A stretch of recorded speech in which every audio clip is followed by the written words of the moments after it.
गांव के एक छोटे से कोने में एक वृद्ध महिला रहती थी जिसे सब अम्मा कहकर पुकारते थे।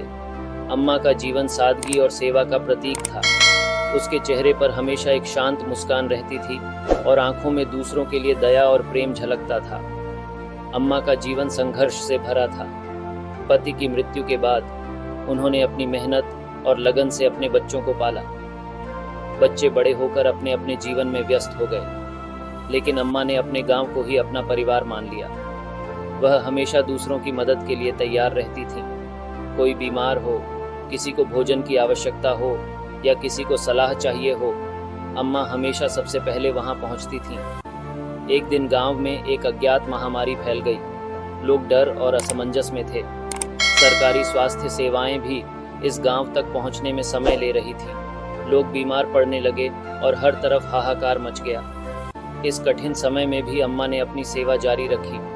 अम्मा ने खुद को बीमार लोगों की सेवा में समर्पित कर दिया।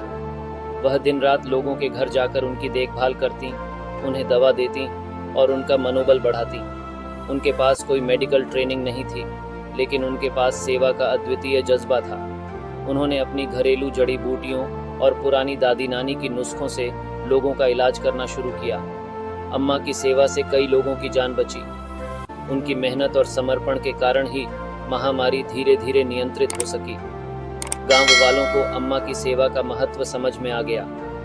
उन्होंने देखा कि कैसे एक वृद्ध महिला ने अपने अदम्य साहस और सेवा भावना से गांव को बचाया। महामारी के समाप्त होने के बाद गांव के सभी लोग अम्मा के घर के सामने इकट्ठे हुए। उन्होंने मिलकर अम्मा को मां का दर्जा दिया।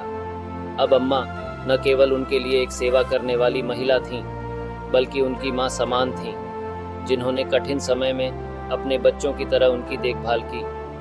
अम्मा की कहानी हमें यह सिखाती है कि सेवा का महत्व कितना बड़ा होता है। सेवा केवल दूसरों की मदद करना नहीं होता, बल्कि यह एक आत्मिक सुख और संतोष भी प्रदान करता है।